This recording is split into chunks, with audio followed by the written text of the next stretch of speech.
بابل کی بادشاہی ایک طاقتور بادشاہی کے طور پر جانی جاتی تھی، لیکن یسایہ نبی نے اپنی کتاب کے باب 14 میں پیش گوئی کرتے ہوئے 14 آیات میں در ذیل کہا، تب تو شاہ بابل کے خلاف یہ مثل لائے گا اور کہے گا کہ ظالم کیسا نابود ہو گیا اور غاصب کیسا نیست ہوا۔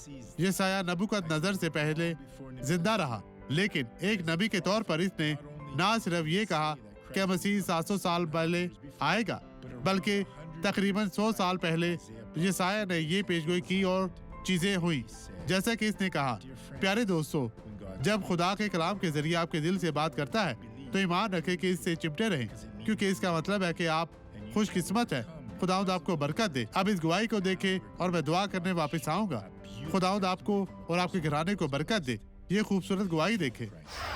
جب میں بینچ پر بیٹھی تھی، یسوع وہاں گیا اور آپ کو شفا دی۔ جی ہاں، اس نے میرا پاؤں ٹھیک کیا۔ یہ ٹیڑھا تھا اور میں بہت پریشان رہتی تھی۔ جی اب میں بہت بہتر محسوس کرتی ہوں۔ جی اور اب شکر ہے در خدا چلی کا۔ گئی بہن۔ آئے اب مل کر دعا کریں۔ خداوند بہت سے لوگوں کو آج برکت کی ضرورت ہے۔ وہ تجھ سے منت کرتے ہیں، التجا کرتے ہیں، وہ روتے اور چلاتے ہیں، وہ دعا کرتے ہیں، وہ چیختے ہیں، لیکن یہ ضروری نہیں۔ صرف ایمان رکھیں کہ خداوند آپ کو برکت دے گا۔